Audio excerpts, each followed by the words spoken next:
iPhone sa likod, iPhone sa harap. Ito yung 3,000 pesos na smartphone pero meron ka ng free calls for life. This is a Tecno Spark Go 2. Ito guys, yung one of the best 3,000 pesos na smartphone na pwede nyo mabili ngayong 2025. Unang-una, pagdating dito sa kanyang design, para na siyang iPhone 16 but hindi lang sa likod, pati na rin sa kanyang harapan. This is also drop resistant, pwedeng ibalibag, and pwede rin siyang mabasa ng splash or ulan dahil nga meron siyang IP64 water and dust resistance. Type-C port na rin siya with the fingerprint scanner dito sa right side, and so far okay na talaga siya. Sa kanyang display naman, meron na siyang 120Hz dito na 720p IPS LCD display. Para sa akin, mabilis na po siya, and also maganda siya dahil nga punch hole na. Although malaki yung kanyang mga bezels, expected naman to for its price. Sa kanyang performance naman, with the Unisoc T7250, meron na siya nakuha dito na 262,000 sa Antutu benchmark. Makakapaglaro na to ng iba't ibang mga sikat na games like Mobile Legends, Hawk, and even Call of Duty. Para sa akin guys, okay na yung processor na to for its price. Sa kanyang RAM at ROM naman, with either 364 or 3128, acceptable na yon, pero mas maganda sana kung 4GB of RAM na. But yes, with its 3GB of RAM, medyo mahirap yung multitasking, but doable pa rin dito sa phone na to. Sa kanyang battery naman,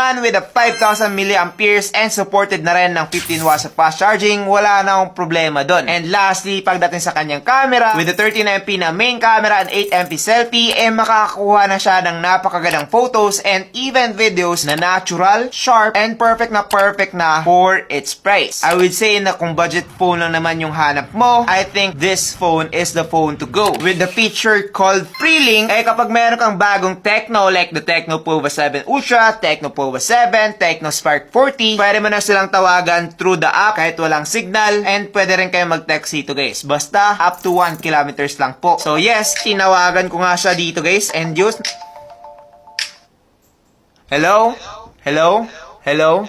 Diba? Kita nyo naman, gumagana. Hindi siya scam. Wala na kayong babayaran, wala kayong subscription, walang everything. So far, Tecno Spark Go 2 really elevates the competition pagdating dito sa presyong 3,000 pesos. Kaya naman, kung magre-recommend mo na ako ng isang smartphone sa inyo na mura lang tapos maganda na, eto na yon. Perfect na to pang gift sa inyong mga anak.